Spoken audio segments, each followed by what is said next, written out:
Hello, today is day 71, 19 days to go. And what have I been thinking about my recovery? I've been thinking a lot about at what point is it healthy to help other people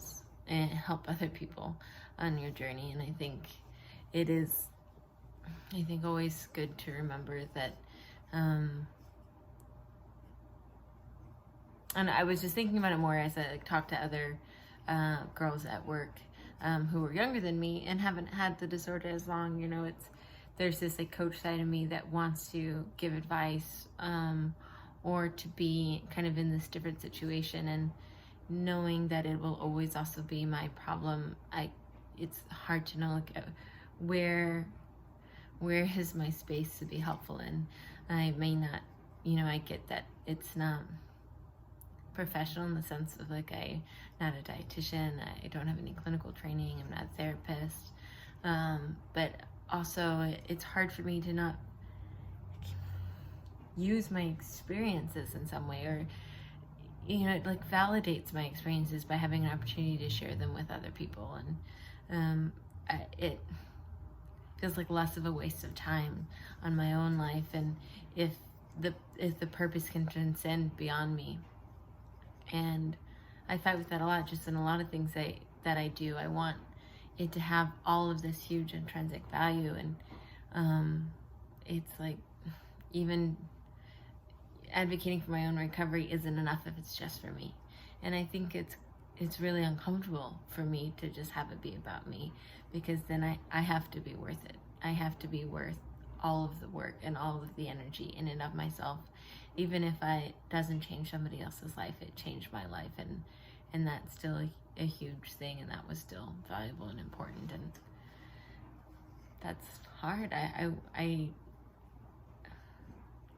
It's overwhelming to think about you being worth it, totally worth it, and the energy I put into my recovery, even if it's just for me, is totally worth it, and my life is worth it and has that much value. I don't have to give out in order for it to be worth the fight, and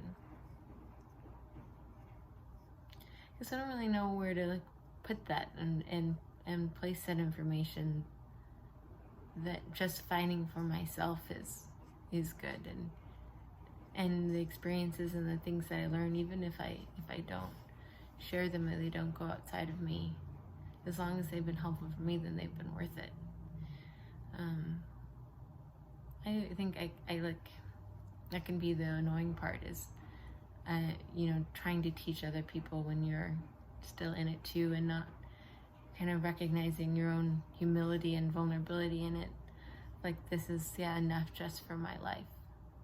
I don't have to tell you oh, I did this too, and when I was in this phase, this is what I did, and this is how I got through it. I don't know why that never lands, but it always feels harder. In support groups, you can tell when someone is being sincere and genuine and vulnerable, and you can tell when someone is disassociating themselves from their own problem and making it seem something unattached and not related to them, or not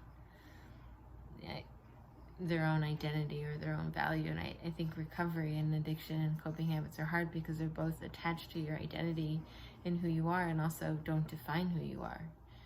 And I am enough, and I am good, and I try to think about that, even if I never was really in recovery, or if I always struggled with it.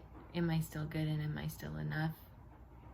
Am I good in spite of my eating disorder, or is that not even come into play? And it's hard. I have to be able to come to a space where I can say, hey, even if I was never recovered, even if I always had an eating disorder, even if I was always in a state of coping with it, not really in recovery, I am still good, and my life is still good, and it still has value, and it still has purpose, and I can still contribute, and I can still love, and I can still be loved. And it's really a lot easier to think that, well, once I'm recovered and I'm perfect, then I'm both will be able to give love better, receive love better, be worthy of love, like have a more meaningful life. And it's like I just want to quick get to the point where I can give out of my recovery. I'm not the person in recovery.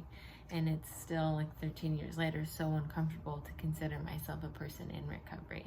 I just want to be out of it and be on the other side.